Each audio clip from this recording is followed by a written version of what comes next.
ഉൽപ്പത്തി 2-ാം അധ്യായം. ഇങ്ങനെ ആകാശവും ഭൂമിയും അവയിലുള്ള ചരാചരങ്ങളൊക്കെയും തികഞ്ഞു.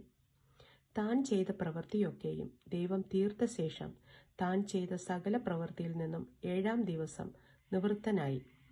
താൻ സൃഷ്ടിച്ചുണ്ടാക്കിയ സകല പ്രവൃത്തിയിൽ നിന്നും അന്ന് നിവൃത്തനായതുകൊണ്ട് ദൈവം 7-ാം ദിവസത്തെ അനുഗ്രഹിച്ച് ശുദ്ധീകരിച്ചു. യഹോവയായ ദൈവം ഭൂമിയും ആകാശവും സൃഷ്ടിച്ച നാളിൽ ആകാശവും ഭൂമിയും സൃഷ്ടിച്ചതിൻ്റെ ഉൽപ്പത്തി വിവരം. വയലിലെ ചെടിയൊന്നും അതുവരെ ഭൂമിയിലുണ്ടായിരുന്നില്ല, വയലിലെ സസ്യമൊന്നും മുളച്ചിരുന്നതുമില്ല. യഹോവയായ ദൈവം ഭൂമിയിൽ മഴ പെയ്യിച്ചിരുന്നില്ല, നിലത്ത് വേല ചെയ്യുവാൻ മനുഷ്യനും ഉണ്ടായിരുന്നില്ല. ഭൂമിയിൽ നിന്ന് മഞ്ഞു പൊങ്ങി നിലമൊക്കെയും നനച്ചു വന്നു. യഹോവയായ ദൈവം നിലത്തെ പൊടി കൊണ്ട് മനുഷ്യനെ നിർമ്മിച്ചിട്ട് അവൻ്റെ മൂക്കിൽ ജീവശ്വാസം ഊതി. മനുഷ്യൻ ജീവനുള്ള ദേഹിയായി തീർന്നു. അനന്തരം യഹോവയായ ദൈവം കിഴക്ക് ഏദനിലൊരു തോട്ടമുണ്ടാക്കി.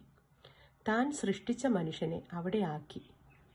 കാൺമാൻ ഭംഗിയുള്ളതും തിന്മാൻ നല്ല ഫലമുള്ളതുമായ ഓരോ വൃക്ഷവും തോട്ടത്തിൻ്റെ നടുവിൽ ജീവവൃക്ഷവും നന്മ തിന്മകളെക്കുറിച്ച് ഉള്ള അറിവിൻ്റെ വൃക്ഷവും യഹോവയായ ദൈവം നിലത്തു നിന്ന് മുളപ്പിച്ചു. തോട്ടം നനപ്പാൻ ഒരു നദി ഏദനിൽ നിന്ന് പുറപ്പെട്ടു. അത് അവിടെ നിന്ന് 4 ശാഖയായി പിരിഞ്ഞു. ഒന്നാമത്തേതിന് പീശോൻ എന്നു പേർ. അത് ഹവീല ദേശമൊക്കെയും ചുറ്റുന്നു. അവിടെ പൊന്നുണ്ട്.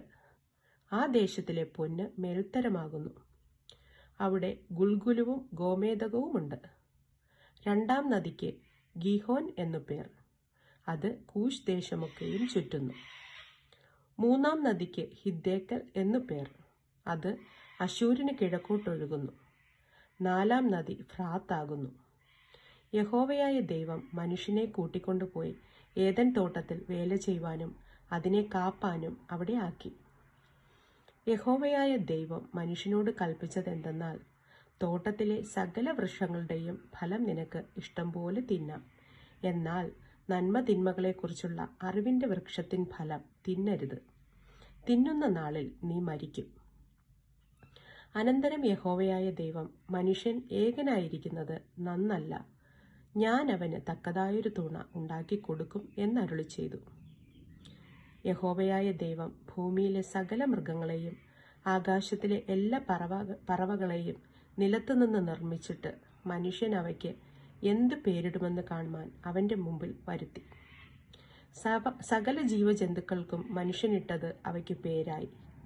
മനുഷ്യൻ എല്ലാ കന്നുകാലികൾക്കും ആകാശത്തിലെ പറവകൾക്കും എല്ലാ കാട്ടുമൃഗങ്ങൾക്കും പേരിട്ടു. എങ്കിലും മനുഷ്യന് തക്കതായൊരു തുണ കണ്ടുകിട്ടിയില്ല. ആകയാൽ യഹോവയായ ദൈവം മനുഷ്യനൊരു ഗാഠനിദ്ര വരുത്തി. അവൻ ഉറങ്ങിയപ്പോൾ അവൻ്റെ വാരിയെല്ലുകളിൽ ഒന്നെടുത്ത് അതിനു പകരം മാംസം പിടിപ്പിച്ചു.